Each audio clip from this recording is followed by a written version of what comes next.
மாகாணம் தழுவிய தற்காலிக பிடியாணை பிறப்பிக்கப்பட்டுள்ள 22 வயதுடைய ஹாலிஃபாக்ஸ் நகரைச் சேர்ந்த இளைஞர் ஒருவரை கண்டுபிடிப்பதற்கு அரச கனேடிய மவுண்டட் போலீசார் பொதுமக்களின் உதவியை கோரியுள்ளனர்.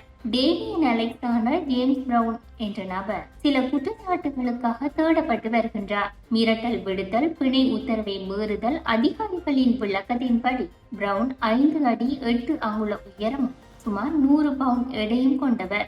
அத்தோடு அவர் மொட்டையடிக்கப்பட்ட தலையையும் ஹேஷல் பழுப்பு மற்றும் பச்சை கலந்த நிற கண்களையும் உடையவர் என்பதும் வெளியாகியுள்ளது. அவரை கண்டுபிடிப்பதற்காக மேற்கொள்ளப்பட்ட பல முயற்சிகள் இதுவரை தோல்வியடைந்துள்ளதாக புலனாய்வாளர்கள் தெரிவித்துள்ளனர்.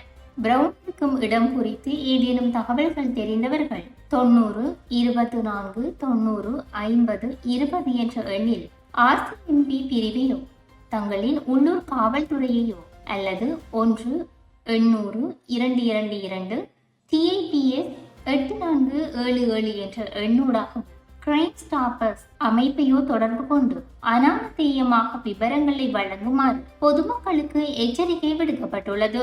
இந்த செய்தி உள்ளிட்ட மேலதிக விரிவான செய்திகளுக்கு www.behindmenews.org என்ற எமது இணைய பக்கத்தினை பார்வையிடவும்.